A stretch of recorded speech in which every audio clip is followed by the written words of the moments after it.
Hi everyone, my name is Shane Jong and I'm an English major at Yale University graduating 2025. This essay is about my personal statement and I'm going to read you it and do some commentary. I have a very special talent. I waste a lot of time, but not how you think. I don't procrastinate or play video games all day. I just mean I choose slowness over speed. I made a long thought out decision to deprioritize efficiency. I walk slow, I talk slow, and often I sit and don't do anything at all. So this is, in my opinion, a strong hook. It subverts expectations by telling you I have a negative trait, which grabs your attention, and it doesn't have anything to do with my extracurriculars, which means that it's new material for the admissions officers to read. I used weird structures like putting quotes around the word waste, hitting enter after the first line, and dashes to connect the words long thought out to make sure that my hook can't be skimmed and is broken up for the eye. The first sentence is super dramatic.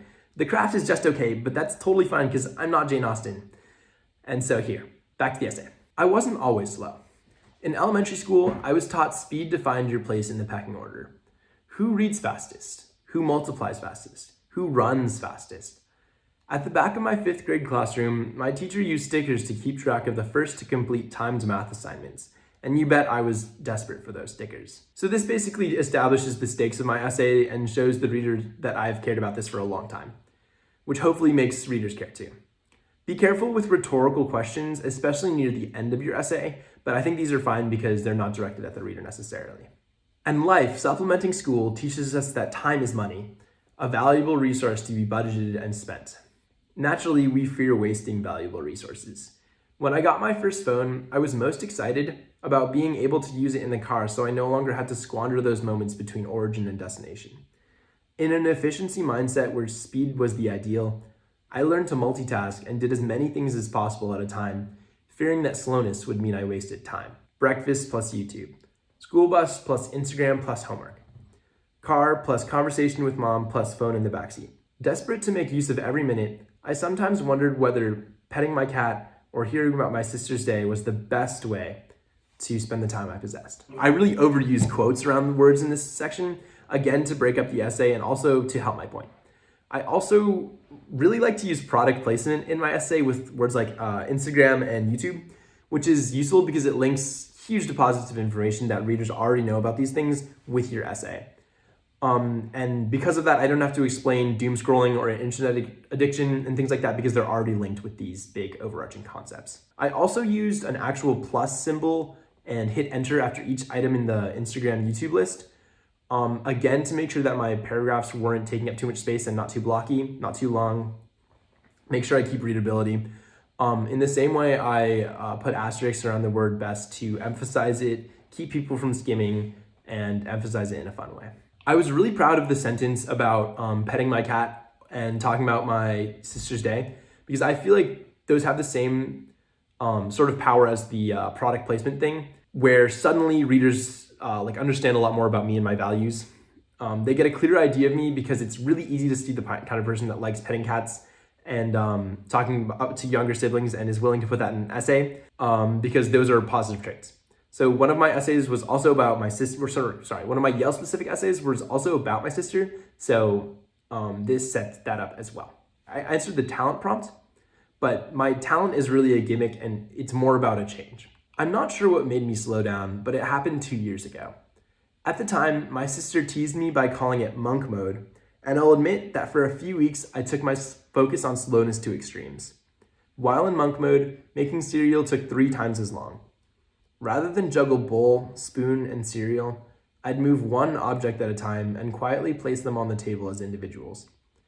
I'd watch the refrigerator door close after I got the milk, waiting for the sound of the vacuum seal at the end before moving again, and I'd wash my dishes afterward twice. But by actively spending extra time setting the table for cereal or washing dishes, activities that I'd earlier considered barriers to doing things I wanted, I removed my anxiety about wasting time and was able to take extra care with everything. So this is one of 2 really blocky paragraphs in my essay, which maybe if I redid it, I'd break it up. It's this one and the next one, which I'm going to read. But the image of monk mode is something also that I was really proud of because it's something that's so easy for readers to latch onto and understand. This paragraph contains the main point of my essay, and that main point is linked to a really catchy phrase, monk mode, that keeps the reader's attention from the beginning of my paragraph. Many of the extremes I went to during my time pilgrimage have subsided to more normal levels. I make cereal much faster now, and from an outside perspective, perhaps I don't even walk or talk any slower than the average passerby. But I kept my commitment to focusing wholly on one thing at a time, whether that's having a conversation with my parents in the car without a phone's distraction, or double knotting my shoes in the morning. And on days when I missed the austere sanctity of my weeks in monk mode, of slowness and time purposely spent, I take very long walks to places I could have been driven, elongating the time between origin and destination that I used to fear.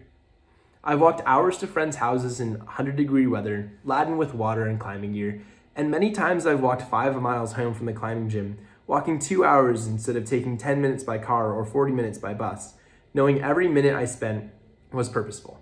So again, none of these things have anything to do with school or accomplishments. Literally anyone could have written this essay in terms of their background, but at the same time, no one could have written this essay except for me. So I hope this essay example begins to show you how strong essays are about you as a person, not what you've done. There's also fun phrases here like time pilgrimage and the sentence about austere sanctity, which is a small amount of craft that shows the reader that I know how to use my vocabulary. It's extremely important that you don't write your essay with a thesaurus pulled up in another tab, because to me, it is so obvious when you're writing trying to sound fancy or sound smart, and it kind of comes off as ingenuine. So here's my conclusion.